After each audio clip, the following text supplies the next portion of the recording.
നമസ്കാരം. അടുത്തിടെ കേരളത്തിൽ അതിരൂക്ഷമായ വൈറൽ ഹെപ്പറ്റൈറ്റിസ് എ രോഗവ്യാപനം ഉണ്ടായി. അതുകൊണ്ട് തന്നെ പൊതുജനങ്ങൾക്ക് ഈ രോഗത്തിനെ പറ്റിയുള്ള എങ്ങനെയാണ് പകരുന്നതും അത് എങ്ങനെയാണ് നമുക്കത് തടയാൻ പറ്റുന്നതും ഒക്കെ ചർച്ച ചെയ്യേണ്ടത് വളരെ അത്യാവശ്യമായി വന്നിരിക്കുകയാണ്. അതുകൊണ്ട് നമുക്ക് ഇന്ന് ഇത്രയും വളരെ പ്രധാനപ്പെട്ട ഒരു ടോപ്പിക്കാണ്. നമുക്ക് അതിൻ്റെ ചർച്ചയിലേക്ക് നമുക്ക് കടക്കാം.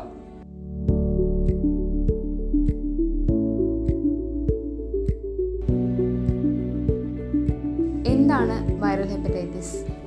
കരളിനെ സാരമായി ബാധിക്കുന്ന ഒരു പകർച്ചവ്യാധിയാണ് വൈറൽ ഹെപ്പറ്റൈറ്റിസ്.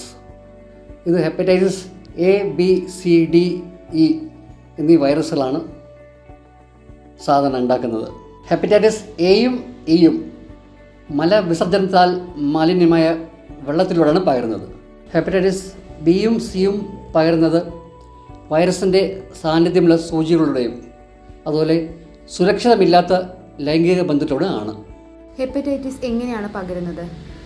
മലിനമായ ഭക്ഷണത്തിലൂടെയും വെള്ളത്തിലൂടെയും ഹെപ്പറ്റൈറ്റിസ് എ രോഗബാധിതരായിട്ടുള്ള നേരിട്ടുള്ള സമ്പർക്കത്തിലൂടെയുമാണ് ഈ രോഗം പകരുന്നത്. വൈറൽ ഹെപ്പറ്റൈറ്റിസിൻ്റെ രോഗലക്ഷണങ്ങൾ എന്തെല്ലാമാണ്? വൈറൽ ഹെപ്പറ്റൈറ്റിസ് തുടക്കത്തിൽ രോഗികൾ ചെറുതായ രീതിയിലുള്ള പനി, ക്ഷീണം, വിശപ്പില്ലായ്മ, ഛർദി, ഓക്കാനം, വയറുവേദന, ചില രോഗികളുടെ വയറിളക്കം, ദേഹമാസകമുള്ള ചൊറിച്ചിൽ എന്നിവയാണ് തുടക്കത്തിലുള്ള രോഗലക്ഷണങ്ങൾ ഉണ്ടാകുന്നത്. അതിനുശേഷം മഞ്ഞപ്പിത്തം എന്നുള്ള ലക്ഷണങ്ങൾ രോഗി കാണിച്ചു തുടങ്ങുന്നു. തുടക്കത്തിൽ കൂടുതലായുള്ള മൂത്രത്തിലുള്ള മഞ്ഞ നിറം, അതിനുശേഷം കണ്ണിൽ മഞ്ഞ നിറം ഉണ്ടാവുകയും കുറച്ച് ദിവസങ്ങൾ കഴിയുമ്പോൾ ശരീരം ആസകലം മഞ്ഞ നിറത്തിലുള്ളൊരവസ്ഥയിലേക്ക് പോവുകയും ചെയ്യും. എന്നാൽ ചില രോഗികളിൽ മഞ്ഞപ്പിത്തത്തിൻ്റെ കോംപ്ലിക്കേഷൻസ്, അപകടാവസ്ഥ ഉണ്ടാവാറുണ്ട്. ഇങ്ങനത്തെ രോഗികളിൽ രോഗലക്ഷണങ്ങൾ വളരെ വ്യത്യാസമായിട്ടാണ് കാണപ്പെടുന്നത്. ശരീരത്തിൽ രക്തസ്രാവത്തിൻ്റെ, ബ്ലീഡിങ്ങിൻ്റെ കോംപ്ലിക്കേഷൻസ് കാണാം. ചില ആളുകളിൽ തലച്ചോറിനെ ബാധിക്കുന്ന പെരുമാറ്റത്തിലുള്ള വ്യത്യാസങ്ങൾ, അബോധാവസ്ഥ എന്ന നിലയിലേക്ക് വരെ ലക്ഷണങ്ങൾ സങ്കീർണമാവാറുണ്ട്. ആരൊക്കെയാണ് അപകട സാധ്യത പട്ടികയിലുള്ളത്? ശുചിത്വമില്ലാത്തവർ, ശുദ്ധജലത്തിൻ്റെ അഭാവമുള്ളവർ, രോഗബാധയുള്ളവരുമായി സമ്പർക്കത്തിൽ ഏർപ്പെടുന്നവർ, മാരകമായ ഹെപ്പറ്റൈറ്റിസ് എ രോഗബാധയുമായി ലൈംഗിക ബന്ധത്തിൽ ഏർപ്പെടുന്നവർ, പുരുഷന്മാർ തമ്മിലുള്ള ലൈംഗിക ബന്ധം, മയക്കുമരുന്ന് ഉപയോഗിക്കുന്നവർ, പ്രതിരോധ കുത്തിവയ്പ് എടുത്തിട്ടില്ലാത്ത ആൾക്കാർക്കൊക്കെയാണ് ഈ രോഗബാധിത കൂടുതൽ വരാനുള്ള സാധ്യതയുള്ളത്. വൈറൽ ഹെപ്പറ്റൈറ്റിസിൻ്റെ സങ്കീർണതകൾ എന്തെല്ലാമാണ്? വൈറൽ ഹെപ്പറ്റൈറ്റിസ് മൂലമുള്ള സങ്കീർണതകൾ പൊതുവെ അപൂർവമാണ്.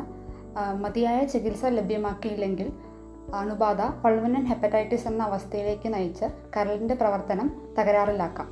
അതും പ്രായമായവരിൽ മരണസാധ്യത വളരെ കൂടുതലാണ്. വൈറൽ ഹെപ്പറ്റൈറ്റിസ് നമുക്ക് എങ്ങനെ പ്രതിരോധിക്കാം? ഹെപ്പറ്റൈറ്റിസ് എ, ഇ എന്നിവ ജലം വഴിയാണ് പകരുന്നത്.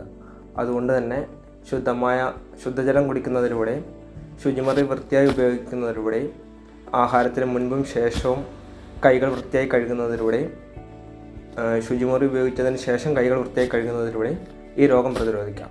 എന്നാൽ രോഗം വന്നതിന് ശേഷം ജലാംശം ശരീരത്തിൽ കുറയാതെ നോക്കുന്നതിലൂടെ, നാരടങ്ങിയ ആഹാരം ധാരാളമായി കഴിക്കുന്നതിലൂടെ, കൊഴുപ്പുള്ള ആഹാരങ്ങൾ ഒഴിവാക്കുന്നതിലൂടെ ഈ രോഗത്തിൻ്റെ വ്യാപനത്തിന് നമുക്ക് തടയിടാം. മദ്യപാനം പൂർണ്ണമായും നമ്മൾ ഈ അവസരത്തിൽ ഒഴിവാക്കണം. എന്നാൽ ഹെപ്പറ്റൈറ്റിസ് ബി, സി എന്നിവ സുരക്ഷിതമായ ലൈംഗിക ബന്ധങ്ങളിലൂടെയും വ്യക്തിപരമായ വസ്തുക്കൾ പങ്കിടാതിരിക്കുന്നതിലൂടെ പ്രതിരോധിക്കാം. ഹെപ്പറ്റൈറ്റിസ് ബിക്കാണെങ്കിൽ പ്രതിരോധ കുത്തിവയ്പ്പുമുണ്ട്.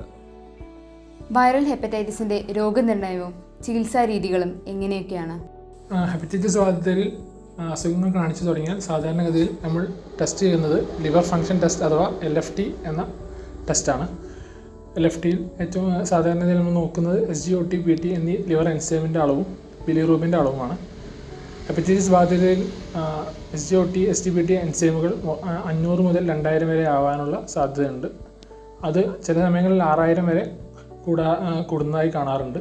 അതോടൊപ്പം ബിലിറൂബിൻ്റെ അളവ് 2 മുതൽ 10 വരെ ഹെപ്പറ്റൈറ്റിസ് ബാധിതരിൽ കൂടുന്നതായി കാണാറുണ്ട്. ഹെപ്പറ്റൈറ്റിസ് ബാധിതരിൽ അതേപോലെ നമ്മൾ ചെയ്യുന്ന മറ്റൊരു ടെസ്റ്റാണ് PTINR. INRൻ്റെ അളവ് 1.5 കൂടുതലായാൽ അത് കരൾ കോശങ്ങളിൽ ഇഞ്ചുറി വന്നു എന്നതിൻ്റെ ഒരു അടയാളമാണ്. ഹെപ്പറ്റൈറ്റിസ് എ സാധാരണഗതിയിൽ കൺഫർമേറ്ററി ടെസ്റ്റായി നമ്മൾ ചെയ്യാറുള്ളത് ഹെപ്പറ്റൈറ്റിസ് എ IgM ആൻറ്റിബോഡി എന്ന ടെസ്റ്റാണ്. അതോടൊപ്പം തീവ്രത കൂടിയ ആളുകളിൽ USG അബ്ഡമൻ, അതായത് വയറിൻ്റെ സ്കാനായ അൾട്രാസൗണ്ട് അബ്ഡമനും നമ്മൾ സാധാരണഗതിയിൽ ചെയ്യാറുണ്ട്. പ്രധാനമായും ഹെപ്പറ്റൈറ്റിസ് എയുടെ ചികിത്സ എന്ന് പറയുന്നത് സപ്പോർട്ടീവ് കെയർ നൽകുക എന്നുള്ളതാണ്. അതിൽ പ്രധാനമായും പേഷ്യൻറ്റിനെ ഹൈഡ്രേറ്റഡായി നിർത്തുക, ബെഡ് റെസ്റ്റ് നൽകുക, അതോടൊപ്പം അസുഖ സമയത്ത് ലിവർ പ്രൊട്ടക്റ്റീവ് മരുന്നുകൾ നൽകുക എന്നുള്ളതാണ്. സാധാരണഗതിയിൽ ട്രീറ്റ്മെൻറ്റ് എടുത്ത് 2 ആഴ്ചക്കുള്ളിൽ തന്നെ ലക്ഷണങ്ങൾ മാറാറുണ്ടെങ്കിലും കംപ്ലീറ്റ് ബയോകെമിക്കൽ റിക്കവറി, അതായത് ലിവർ എൻസൈമിൻ്റെ അളവ് നോർമലാവുകയും ബിലിറൂബിൻ്റെ അളവ് നോർമലാകാനൊക്കെ 2 മുതൽ 3 മാസം വരെ എടുക്കാറുണ്ട്. ഹെപ്പറ്റൈറ്റിസിനെ പറ്റിയുള്ള ഈ ചർച്ച നിങ്ങൾക്ക് ഉപകാരപ്രദമായിരുന്നുവെന്ന് ഞങ്ങൾ പ്രതീക്ഷിക്കുന്നു. ഈ അറിവ് നിങ്ങൾ മാക്സിമം ഷെയർ ചെയ്യുക. നന്ദി, നമസ്കാരം.